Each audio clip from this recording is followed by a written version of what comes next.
cuando llegue a la presidencia, puede ser que invite a Topic a que sea mi ministro de Seguridad.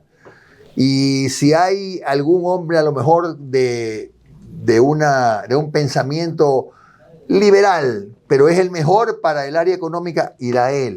Voy a recibir un país con una deuda externa de 86.500 millones de dólares, pero yo priorizaría, en este momento, la explotación del petróleo que nos queda. No hay que tenerle miedo a la inversión privada. Inversión privada del Ecuador o inversión privada de afuera. ¿Va a posicionar las hidroeléctricas? Las nuevas.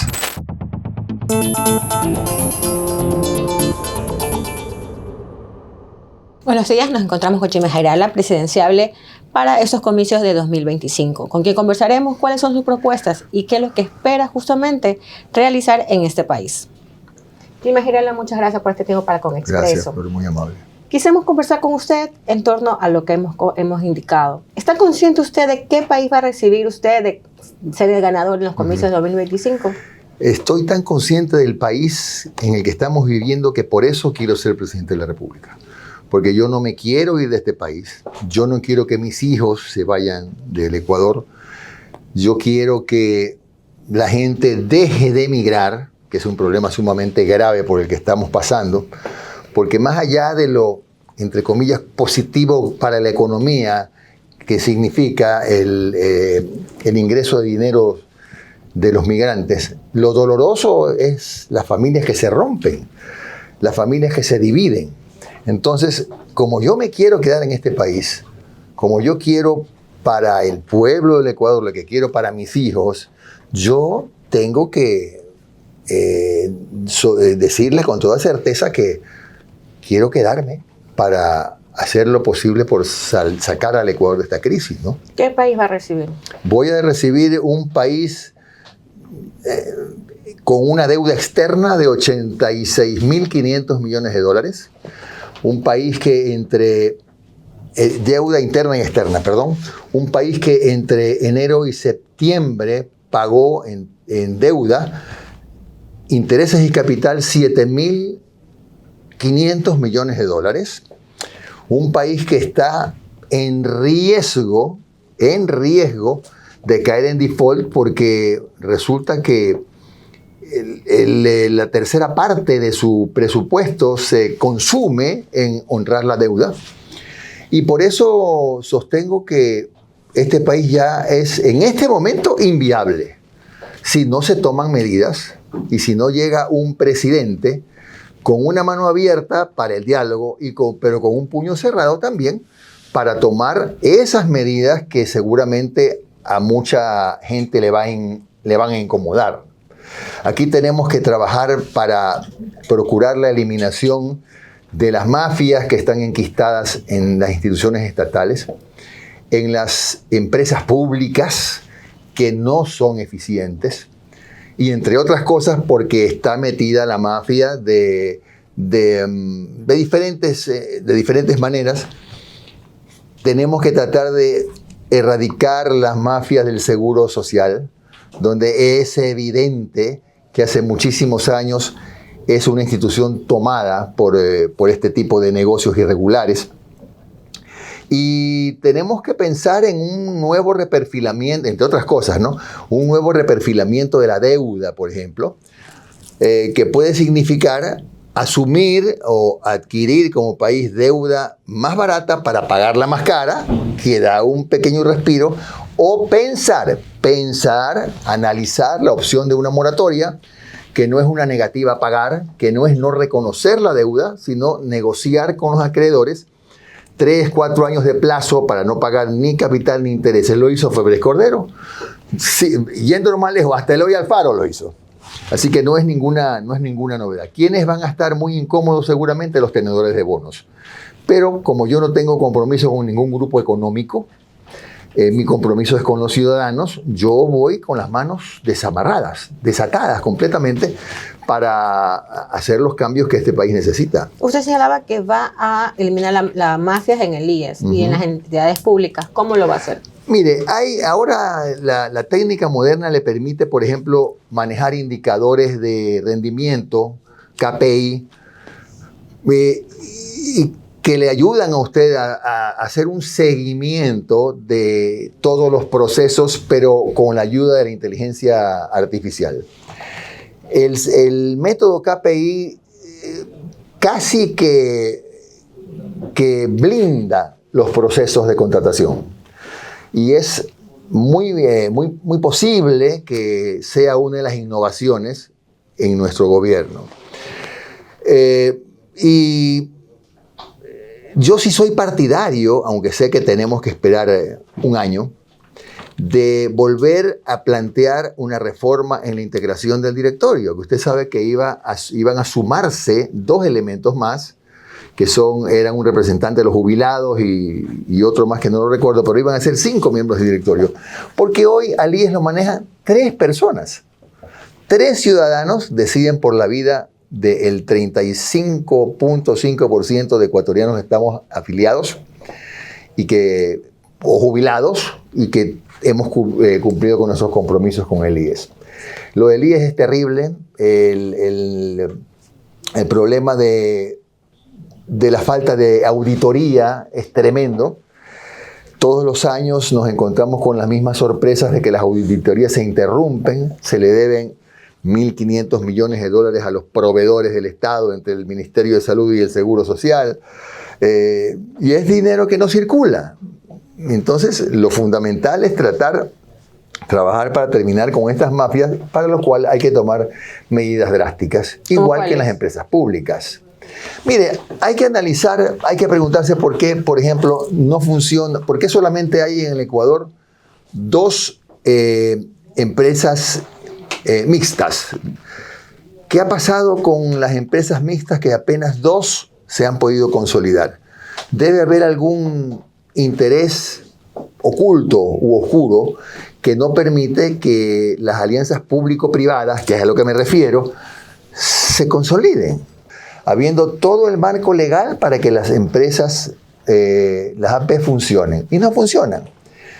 No puede seguir Petroecuador como está, por ejemplo. Petroecuador es una entidad que necesita un cambio de fondo. Acaban de nombrar a una importante funcionaria con casi ninguna experiencia en materia de comercialización de petróleo.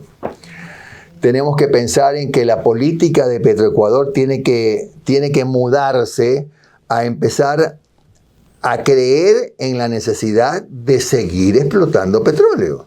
Ahí hay un punto interesante también en lo que tiene que ver con el petróleo. Hay contrabando y señalan los expertos o exfuncionarios públicos que quienes han estado en el gobierno saben quiénes son los que contrabandean. ¿Qué va a hacer al respecto? Bueno, mire, lo primero que tenemos que hacer, antes de entrar a ese tema, que sí se lo voy a contestar, es entender que todos queremos la transición energética. Todos queremos el post-extractivismo, o sea, no depender del combustible fósil. Pero para eso tenemos que estar preparados. Yo pregunto, ¿dónde está la energía hidroeléctrica suficiente? ¿Dónde está el parque térmico suficiente para reemplazar al combustible fósil? ¿Dónde están los parques de energía solar? ¿Dónde está la energía eólica suficiente? No hay.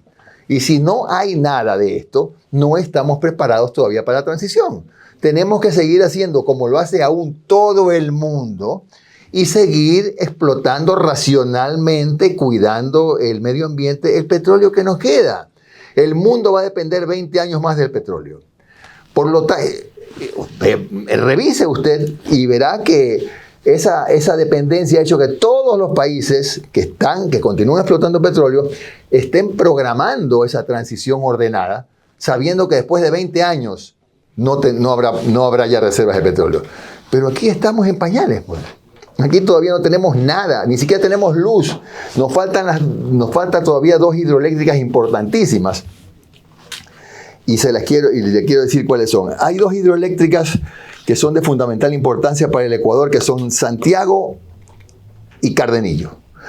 Santiago generará 2.400 megavatios y Cardenillo generará 530 megavatios. El costo de ambas 4.500 millones Santiago y 900 millones Cardenillo, que es muy alto, es el que nos puede permitir, por ejemplo, introducir en la provisión de energía el sistema BOT, que no es otra cosa que una concesión. No hay que tenerle miedo a la inversión privada. Inversión privada del Ecuador o inversión privada de afuera. ¿Va a concesionar las hidroeléctricas? Las nuevas. Las nuevas. Hay que hacer una actualización de los estudios, porque seguramente ya requieren actualización, que esto es muy importante, y ver si esa concesión se puede hacer a 30, a 40 años, analizando pues en qué condiciones va a trabajar la empresa que ingrese, y el Estado reservarse la función de fiscalización, que es la que le corresponde en los procesos de concesión. ¿Por qué le menciono esto con conocimiento de causa? Porque yo ya he manejado procesos de concesión, que fue en la prefectura, la concesión de las vías. El próximo año el gobierno provincial tiene o que licitar otra vez las vías del Guayas o devolverlas al ministerio. Porque eso dice el contrato. ¿Crees que es un error que el Estado no haya hecho o no haya tomado ese tipo de iniciativa de concesionar las hidroeléctricas en el país? Es que aquí hay mucha gente que le tiene miedo a la intervención del capital privado. ¿Por qué? Y conozco puntualmente que hay mucho capital privado, muchos proyectos privados que están descansando el sueño de los justos porque nadie se atreve a abrirle una puerta al sector privado. Eso es capital, eso es plata que se necesita. Y eso es lo que no se ha hecho. Hay que pensar en una reforma profunda en Petroecuador, porque no funciona. Petroecuador no funciona al extremo que hoy estamos produciendo 385.000 barriles diarios y la meta era 550.000. Y la refinería de Esmeraldas trabajando a media llave, la de Libertad también con los mismos problemas. No hay suficiente, ni siquiera hay gas. Y quiero darle otro ejemplo porque acabo de ratificar lo que yo he venido diciendo de la necesidad de explotar el campo Amistad en un reportaje de Primicias. Vea, el gobierno ha alquilado turbinas que van a generar 260 megavatios de energía. Pero no hay gas suficiente porque lo que se explota del campo Amistad, que no es lo necesario, es decir, está subexplotado el campo Amistad, solamente genera 19,7 pies cúbicos de gas, millones de pies cúbicos de gas por día. De esos 19 y pico, que es poquísimo, 5 millones los usa la industria y 14 millones termogás. ¿Qué es termogás? Termogás es la termoeléctrica de Machala. Y solo funciona al 24% de su capacidad porque necesita 60 millones de pies cúbicos. ¿Me explico? O sea, está subutilizada también la termoeléctrica. ¿Y qué reforma usted plantea? Mire, yo inmediatamente aceleraría la licitación del campo Amistad porque si hay quienes se están oponiendo es porque se les está dañando el negocio. Es fácil de entender. El campo Amistad, adecuadamente explotado, con una licitación internacional, va a generar energía a 8 centavos de dólar el kilovatio. Y el gas importado, es decir, ahora tenemos que importar gas, e importar diésel para que funcione esa turbina. Esas turbinas que acaban de alquilar, que funciona a diésel y a gas, cuesta el doble. Entonces, ahí hay un negocio. Alguien está muy interesado en que no se continúe con la licitación del campo Amistad porque pierde una parte importante de una tajada, de un mega negocio que es ese. ¿Ven? Por eso es que ahí está el campo Amistad produciendo mucho menos de lo que puede producir. A mí no me da miedo. A mí no me da ningún temor hablar de la necesidad de la inyección de capital privado. Ninguno. ¿En qué sectores usted cree que deba haber inyección capital privado? En el sector petrolero, por ejemplo. Siempre con la participación del Estado, pero entendiendo que el Estado en esta materia ha sido deficiente.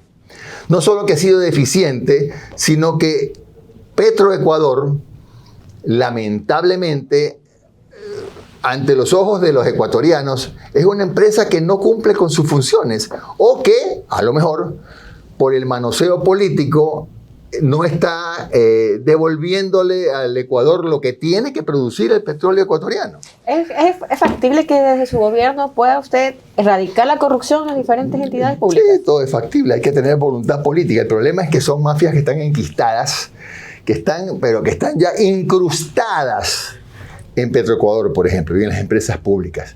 Y es difícil erradicarlas. Pero esto se puede hacer, hay vías como por ejemplo pensar en la conformación de una empresa mixta con capital privado, nacional o internacional, y por supuesto en la intervención y participación accionaria del Estado para buscar la eficiencia, que no la hay. Pero como son temas que podrían tener costo político, nadie lo dice. Nadie lo dice porque hay otros candidatos, no los voy a mencionar, que es posible que tengan alguna relación de dependencia con grupos de poder. Pero como yo no la tengo, entonces puedo a usted decirle que lo que estoy planteando lo voy a hacer. No es que lo puedo hacer, es que lo voy a hacer. Aquí tenemos que sobreponernos a conceptos ideológicos porque hay que ser prácticos. ¿Con qué entidad usted comenzaría a trabajar para erradicar la corrupción? ¿Con quién? ¿Con qué entidad? Bueno, a ver, yo estoy trabajando en un proyecto macro de seguridad con asesores argentinos y españoles, macro de seguridad, que no se lo puedo decir ahora porque es un poco alertar a quienes van a ver sus negocios turbios, desbaratados. Entonces no le puedo decir, pero sí tenemos un plan y estamos organizándonos. ¿Pero sería sector salud, sector...? Todo, absolutamente todo. Tenemos que romper la cadena de las mafias. ¿En 4 años? Y no sé si alcancen los 4 años, pero por lo menos vamos a dejar firmemente sentadas las bases. Y aunque todavía no me lo ha preguntado, pero sí quiero decirle también cosas que a mí no me da miedo decir. Ecuador tiene que cambiar su política migratoria. Cada ecuatoriano que deja su trabajo probablemente es porque fue reemplazado por un indocumentado de otro país que ingresó ilegalmente por la frontera, gana la mitad de lo que gana el ecuatoriano, pero el ecuatoriano se quedó con una mano delante y una atrás. ¿Qué es lo que tenemos que hacer? Tenemos que endurecer los controles en la frontera para que entren ciudadanos extranjeros, sí, pero en condiciones legales. ¿Va a eliminar la ciudadanía universal? A ver, yo considero que la ciudadanía ecuatoriana en este momento está por encima de la ciudadanía universal, más allá de que respeto ese concepto filosófico, lo respeto mucho, pero llega un momento en que el país tiene que darse cuenta que si tiene al 65% de su población en el subempleo y al 4% en el desempleo, no pueden seguir abriendo puertas y ventanas para que ingresen. ¿Va a cerrar las fronteras? Voy a ejercer un control muy estricto para que ingresen ciudadanos en condición legal. Indocumentados no. Y por supuesto, hay que hacer todo lo necesario para quienes están aquí regularicen su situación, y si son ciudadanos que no están en condición regular, que no se presentaron a la regularización, posiblemente porque tienen antecedentes penales y son reclamados por la justicia en su país, los devolveremos a sus países. ¿Cómo va a ser con el contrabando? ¿Con el contrabando de...? ¿Cómo va a luchar contra el contrabando de combustibles? A ver, le explico. En la frontera entre Ecuador y Colombia hay 120 pasos irregulares. En la frontera entre Ecuador y Perú hay 180 pasos irregulares. ¿Sabe por qué es difícil? Yo sé que es difícil, no imposible, pero sí es difícil combatir ese contrabando, porque el negocio es tan grande que corrompe cualquier tipo de control de los que se han utilizado hasta este momento. Le doy un ejemplo, el gas. El cilindro de gas que aquí lo compramos en 1.85, 1.90, en el Perú vale el más pequeño $19 y el más grande $52. Entonces, dígame usted, ¿cómo hace para evitar que un equipo de aduanas o probablemente de fuerza pública deje de hacerse de la vista gorda cuando pasan los tanques de gas por la frontera. ¿Cómo hace? Es un negocio muy grande. ¿Me explico? Es decir, la corrupción ¿Cómo va a hacerlo ahí? ¿Cómo va a evitar eso? Bueno, es que es justamente el plan que estamos desarrollando, que lo vamos a presentar en el momento oportuno, pero sí hay formas de evitar ese... ¿Va a aumentar el personal militar en las fronteras? Hay que reforzar el personal en la frontera en todos los puntos que se sabe cuáles son y dónde están. Hay muchos de estos puntos en la frontera, estos filtros que ni siquiera tienen control de nadie y siguen abiertos. Y lo saben en la frontera. ¿Por qué? Porque el negocio, de nuevo, es tan grande que fácilmente corrompe a la gente. ¿Va a exigir más a los militares? ¿Cómo? ¿Va a exigir más a los militares en ese trabajo? Mire, entre las cosas que estamos pensando, de lo que le puedo mencionar el tema de la seguridad, tenemos la certeza, por ejemplo, que la Policía Nacional requiere de 7,000 elementos nuevos. Y a mí me parece que perfectamente podría, mucho más eficiente y rápido, que formar 7,000 policías express es acordar con las Fuerzas Armadas para que ese personal, pues no estamos en guerra, pues no vivimos en guerra.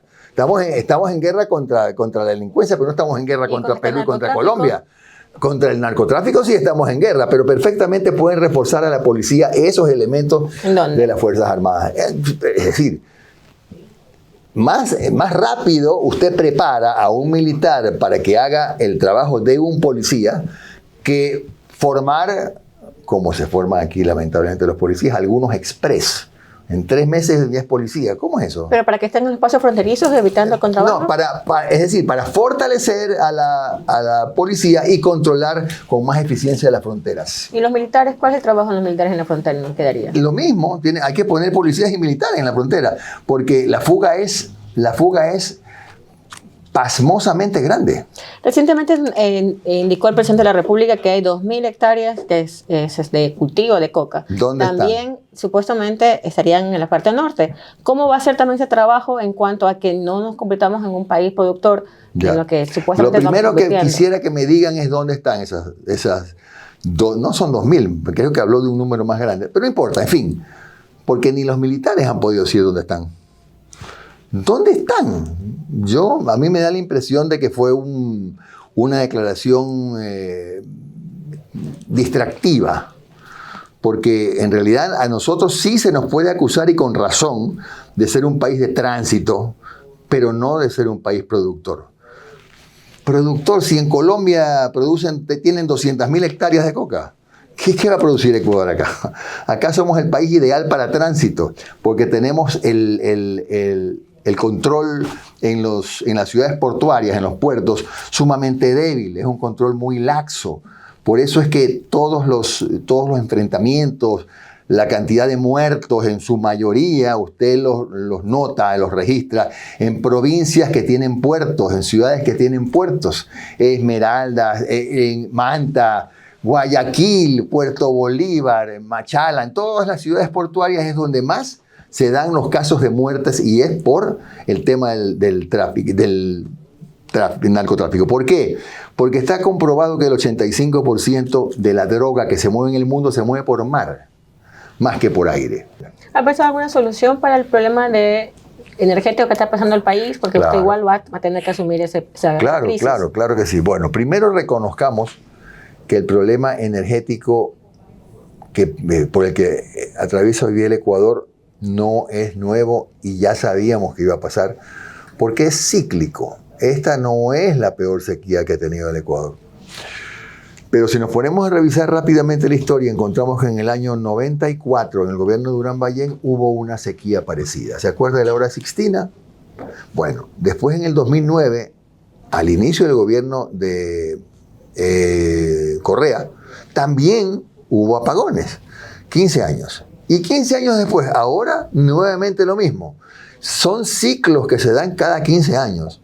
Y ya se sabía desde noviembre del año pasado que esto se iba a repetir en el 2024. Se tardaron demasiado en adoptar soluciones como, por ejemplo, no era la solución, pero un paliativo era haber empezado desde febrero probablemente los apagones de 1 hora para mantener los espejos de agua el mayor tiempo posible. ¿Usted va a mantener apagones? ¿Perdón? ¿Usted va a mantener apagones? A ver, tampoco es que quisiera mantener los apagones, pero tenemos que montar la suficiente energía térmica en tierra para garantizar que no haya apagones, porque en estos meses que ni siquiera Colombia nos vende, la única solución es que nosotros nos podamos proveer de nuestra propia energía en tierra. Y energía en tierra, por ejemplo, estas turbinas, que lamentablemente pagarán un gas más caro, pero pueden ayudar, son 230 megavatios. Y además hay que pensar en el futuro, porque el próximo año la demanda aumentará 400 megavatios más. ¿En qué invertiría? ¿En qué tipo de energía? A ver, yo sí confiaría en no descuidar la energía hidroeléctrica, porque es la más barata y porque no por un año de sequía cíclica, como se lo expliqué, podemos renunciar a la energía más barata. Pero necesitamos reponer el parque termoeléctrico que fue descuidado en los últimos años, al parque termoeléctrico al que no se le dio el mantenimiento suficiente, ni siquiera a las hidroeléctricas se les dio el mantenimiento, porque no había plata. Y pensar, pero más adelante, en temas que tienen relación con energía solar, con energía eólica, que son energías alternativas, pero que en este momento no nos sacan del apuro. En este momento nos sacan del apuro, parecerá muy romántico lo que le digo, que llueva, o que tengamos un parque térmico suficiente que todavía no lo tenemos. ¿Invertiría en energía solar o eólica? Sí invertiría, pero yo priorizaría, en este momento,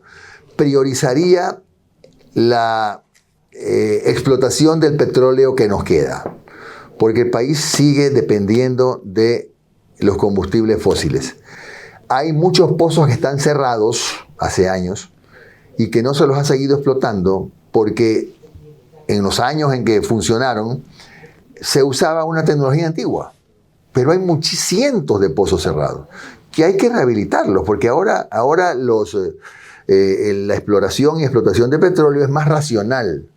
Hay formas de cuidar el ambiente. Siempre, por supuesto, se corren los riesgos como en todo. Pero yo creo que todavía tenemos que seguirle apostando al petróleo, a reorganizar Petroecuador para que Ecuador vuelva a ser un país con suficientes, no solo con suficientes reservas, con suficiente producción petrolera. Y si para esto necesitamos hacer una gran alianza público-privada con alguna o algunas empresas de afuera, hay que hacerlo. No hay que tenerle miedo. Esas cosas hay que, por lo menos como le digo yo no tengo miedo más que no tengo miedo. Necesitamos la inyección del capital público y privado. Porque ¿qué es lo que está pasando hoy día? Hoy lo que está pasando es muy triste porque usted encuentra ministerios que tienen, en promedio han ejecutado el 30% del presupuesto en casi un año, que es poquísimo.